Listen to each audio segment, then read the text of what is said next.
Welcome to the Deep Dive.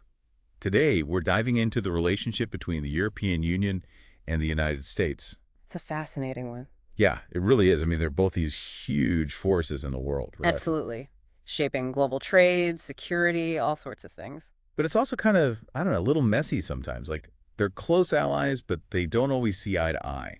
That's a good way to put it. Full of contradictions, lots of cooperation, but plenty of disagreements too. It's a complex dynamic. Definitely complex, which is why I'm so glad you're here to help us and our listeners unpack it all. Happy to be here. All right, so I've been doing a bit of reading to prep for our deep dive today, and honestly, I'm a little confused about where this all even began. Like, when did the U.S. and what we now know as the EU first start, interacting in a meaningful way? Well, you might be surprised to learn that it actually predates the official formation of the European Economic Community. Think back to 1953. Wow, really?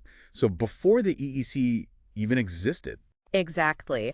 Back then, U.S. diplomats were already engaging with something called the European Coal and Steel Community, the ECSC. The ECSC, right. That was kind of the foundation for the EU, right? Exactly. It was the first step towards European integration, and the U.S. was paying attention right from the start. Interesting. So what was the nature of these early interactions? Initially, it was mainly about observation. The U.S. sent observers to the ECSC to see how things were developing, but things progressed pretty quickly. I can imagine, given how strategically important Europe was, especially during the Cold War. Right. By 1956, the U.S. had a mission in Luxembourg, and just a year later, the European Commission set up their delegation in Washington, D.C. So from observers to formal diplomatic missions in just a few years. And then in 1961, another big step. The U.S. established a dedicated mission to the European communities in Brussels. Which I assume eventually became the U.S. mission to the European Union we know today. Exactly. So you can see how things went from observation to a formal diplomatic presence in a relatively short period. But when did they really start working together, in a more structured way? That's what I'm wondering. When did we move past just having these missions and into actual, collaboration? Well, a key moment was the Transatlantic Declaration in 1990. The Transatlantic Declaration. Yeah, this document really laid the groundwork for regular dialogue between the U.S. and the EC.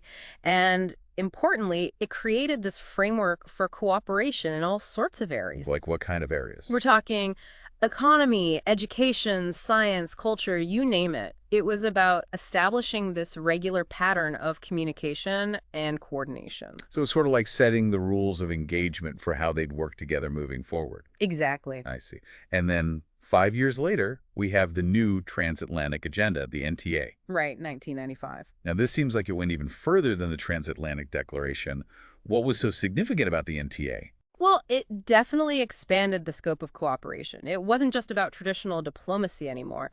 The NTA aimed to promote peace and stability globally. They wanted to foster democracy and open markets. But there's a particularly interesting aspect to it. Okay, I'm intrigued. What is it? The NTA really emphasized strengthening people-to-people ties. People-to-people ties. I'm not sure I understand. Wasn't diplomacy, traditionally a government-to-government thing? It was. But the NTA recognized that for this relationship to really flourish, it needed to be about more than just interactions between officials. It had to be grounded in shared values and connections between everyday citizens. Oh, I see. It's about building relationships at all levels, not just at the top. It's a pretty forward-thinking concept for its time, isn't it? It was definitely a shift towards a more inclusive approach to diplomacy. So how did they go about actually fostering these people-to-people ties? They created a number of specific dialogues for that very purpose. For example, you had the Transatlantic Business Dialogue, which brought together business leaders from both sides to discuss things like trade and investment. So it wasn't just governments talking anymore. It was businesses, regular people, all getting involved. Precisely. And there was also the Transatlantic Consumer Dialogue. This gave consumers a voice in shaping policies that affected them. So quite a departure from traditional diplomacy.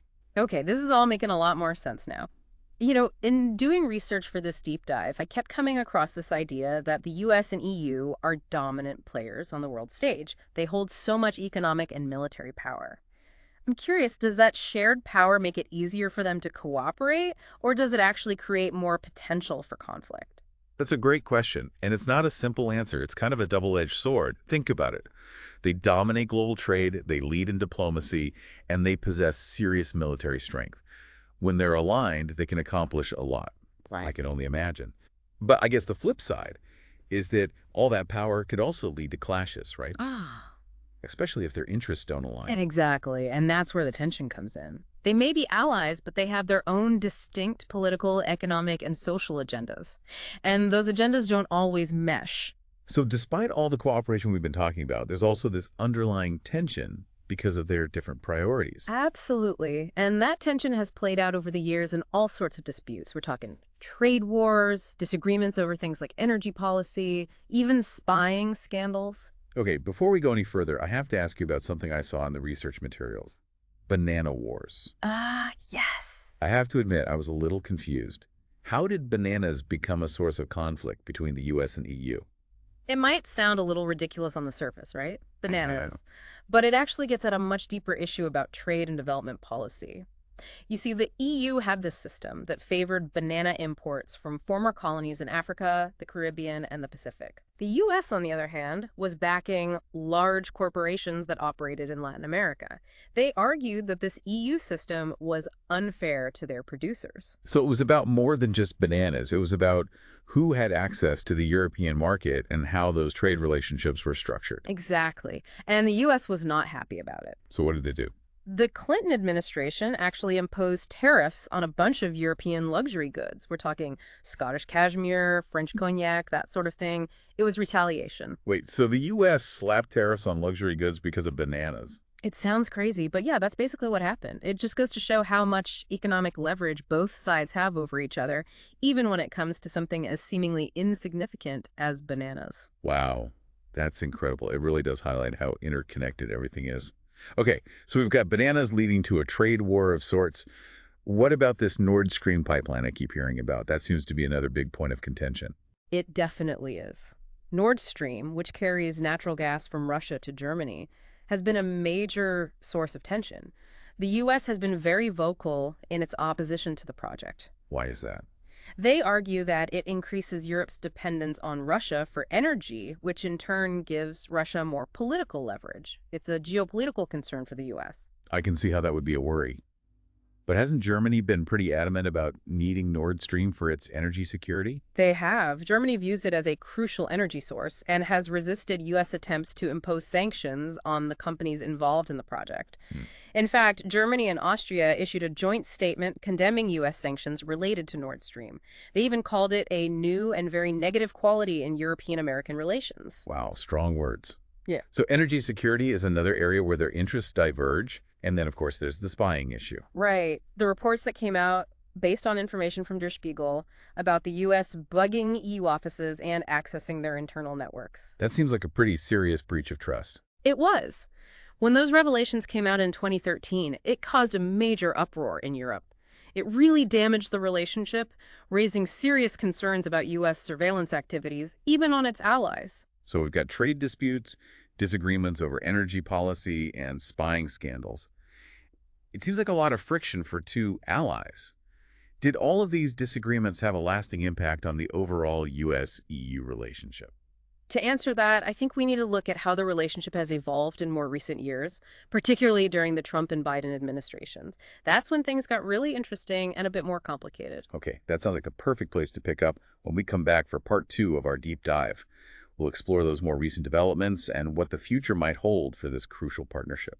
The Trump administration, with its America First agenda, really shook things up. It definitely seemed like a turbulent time for the relationship. Tariffs, trade wars, disagreements on climate change. The U.S. even withdrew from some major international agreements.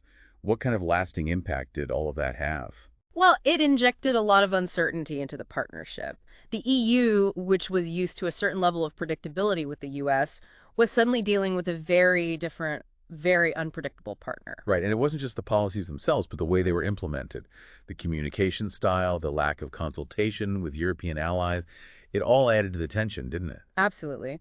The Trump administration's approach to diplomacy, relying on unilateral action and, sometimes pretty aggressive rhetoric, clashed with how the EU typically operates, which is more consensus-driven and multilateral. So basically two very different approaches to international relations colliding head-on. Exactly. So, to put it lightly, the Trump era was a bit of a rocky patch for the U.S.-EU relationship. The big question is, Did things improve under Biden? Well, when Biden took office, there was a sense of relief in Europe, for sure. His administration signaled this return to a more traditional multilateral approach to foreign policy, emphasizing diplomacy and cooperation. Kind of like hitting a reset button on the relationship. In some ways, yes. The Biden administration really made an effort to repair the damage. They rejoined the Paris Agreement on climate change, and there was this renewed focus on dialogue with European allies on issues like trade and security. That sounds more promising. Do you have any concrete examples of this renewed cooperation? Sure. A big one was in 2021 when the US and EU agreed to suspend those tariffs related to the Boeing-Airbus dispute. That had been going on for years, so it was a major step towards easing trade tensions. That's good to hear. What other areas saw some progress? Energy and sustainability became a big focus for collaboration. Both the US and EU are committed to promoting clean energy and tackling climate change, so we saw some joint initiatives emerging in that space. Okay, that's encouraging, especially given how pressing the climate crisis is. But I have to ask, despite the positive shift under Biden, were there any lingering tensions from the Trump era, or did new challenges pop up? Honestly, both. While there was definitely progress on some fronts, certain tensions persisted and new ones emerged as well. Take the IU submarine deal in 2021. That caused quite a bit of friction. Right, the deal where Australia ultimately went with nuclear-powered submarines from the US and the UK, scrapping a previous agreement they had with France. Exactly. And France felt pretty betrayed by that whole situation. It led to a diplomatic crisis. And although things have calmed down somewhat, there's still some lingering resentment there. I can understand why. It seems like even with the change in tone under Biden, there are still some underlying tensions in the US-EU relationship. That's fair to say. At the end of the day, you have to remember that while the US and the EU are allies, they're also competitors in many ways. They're both vying for global influence, and their economic and strategic interests don't always align perfectly. So a complex relationship, to say the least. Looking ahead, where do you see things going from here? More cooperation, or are we headed for more conflict? It's tough to predict with any certainty. There are so many factors at play, both domestically and internationally, that can influence the direction of the relationship. But one thing is clear. Both the US and the EU need to find ways to manage their differences and cooperate more effectively if they want to maintain their global leadership and address those shared challenges. We're talking about things like climate change, the rise of China, and the threat of authoritarianism. So a mix of cautious optimism and realism. Precisely. But amidst all the complexities, it's important to remember that the US and EU share some fundamental values: democracy, human rights, the rule of law. These are the foundations of their partnership, and they can provide a basis for collaboration even during challenging times. And those shared values are even more crucial in today's increasingly divided world. Absolutely. We shouldn't forget the long history of cooperation between the US and EU, even with all the bumps along the way. They have a shared history and a deep well of mutual interests, and that's going to continue to drive the relationship forward. So not just shared values, but a shared history too. That's a good reminder that relationships, especially complex ones like this, are built on more than just the current political climate. Right. It's in both their interests to navigate these differences and build on that shared foundation. It's important for their security and prosperity and for global stability as a whole. Couldn't agree more. This has been incredibly insightful. Thank you for helping us and our listeners understand this really pivotal relationship. It's been my pleasure. We've covered a lot of ground today, from the early days of US-EU relations to the more recent challenges and opportunities. And as we wrap up, I keep thinking about something you mentioned earlier, the rise of China and its impact on this transatlantic partnership. It's definitely a critical factor to consider. Policymakers on both sides of the Atlantic are wrestling with its implications. China's growing economic and military power, along with its assertive foreign policy, has undeniably shifted the geopolitical landscape. It seems like China's rise is forcing the US and EU to reassess their own roles in the world and, ultimately, how they relate to each other. Exactly. For decades, the U.S. was the undisputed global leader, with Europe sort of playing a supporting role, but with China emerging as a major power, the dynamics are changing. So how do you think this will play out? Will China's rise push the US and EU closer together, or will it drive them further apart? If I had to guess, I'd say it'll be a bit of both. On one hand, facing this shared challenge from China encourages greater cooperation between the US and EU. They understand that they need a united front to counter China's influence effectively. Strengthen numbers, right? Exactly. But at the same time, there are potential areas of friction. The US and EU don't always see eye to eye on the best way to approach China. Can you give me an example? Well, take trade, for instance. The US has taken a more confrontational approach to China, imposing tariffs and accusing them of unfair trade practices. The EU shares some of those concerns, but they've been more cautious, prioritizing dialogue and engagement over direct confrontation. So, different tactics, even if they share the same overall goal. Yes, and that difference can lead to tension. The EU is worried that the US's aggressive approach could damage the global trading system and ultimately hurt European interests. So finding the right balance between cooperation and competition is going to be key for both the US and EU as they navigate this new reality. Absolutely. And it's not just about China either. There are other global challenges like climate change and the threat of pandemics that demand a coordinated response. Challenges that no single country can tackle alone. Exactly. And this brings us back to the core question. Can the US and EU overcome their differences and work together effectively? Ultimately, I believe the answer lies in recognizing that their shared interests outweigh their differences. That's a hopeful but realistic perspective. Yeah. It seems the future of US-EU relations hinges on finding common ground and working together, not just for their own sake, but for the good of the world. This has been an incredible deep dive into the history, the complexities, and the potential future of the US-EU relationship. I've learned a great deal, and I hope our listeners have too. As always, we encourage you to continue exploring this topic. There's a wealth of information out there, and this is a relationship that's constantly evolving, so stay curious. With the rise of China as a global power, and with all these global challenges like climate change, how do you think the US and EU will need to adapt their relationship to maintain their global influence and address these issues effectively? That's something to ponder as we sign off. Until next time, keep diving deep.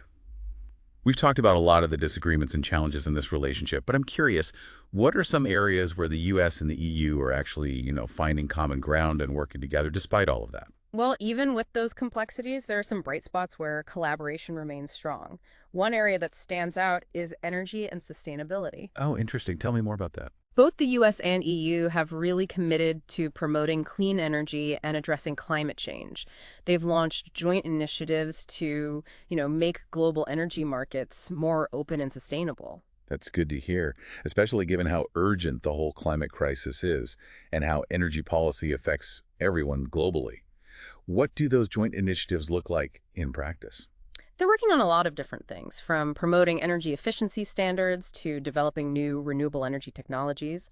They're also coordinating their policies to reduce those carbon emissions. Makes sense. And I imagine energy security is a big part of that too, right? Yeah. Especially given all the recent geopolitical events. Absolutely. They're both focused on diversifying their energy sources and reducing their reliance on any single supplier. Right, because that can make a country vulnerable. It seems like the US and EU working together on energy and sustainability could have a pretty significant impact. I think so too. Tackling global challenges like climate change requires this kind of international cooperation, and this partnership has the potential to really drive those efforts forward. So despite all the bumps in the road, there's still hope for a productive and impactful US-EU relationship. But going back to China's rise for a moment, how do you think they need to adapt their partnership to navigate this new geopolitical reality we're in? That's the big question, isn't it? I think it comes down to finding this delicate balance between cooperation and competition. How so? Well, on the one hand, they need to present a united front, right? That's crucial for countering China's growing influence. But on the other hand, they don't want to be seen as forming this exclusive club. That could actually escalate tensions and make the world even more divided. So tough balancing act for sure. Any final thoughts on what we can expect from the US-EU relationship going forward? Well, it's always hard to predict the future, but I am cautiously optimistic. Despite their differences, the US and EU have this deep well of shared values and interests. They've got a long history of working together, and they both understand just how important their relationship is for global stability and prosperity. That's definitely reassuring. I know I've learned a lot today, and I hope our listeners have too. It's been a great reminder that even the most complex relationships can evolve and adapt to meet the challenges of a changing world. And, we've just scratched the surface here. So much more to explore. Exactly. It has been a fascinating deep dive into the ever-changing world of US-EU relations. We've explored the history, the ups and downs, and the possibilities for the future. As always, we encourage you to keep learning and keep thinking about these issues. How do you think the US and the EU should adapt to maintain their global influence? And what role should they play in addressing these global challenges? These are important questions to consider. And until next time, keep diving deep.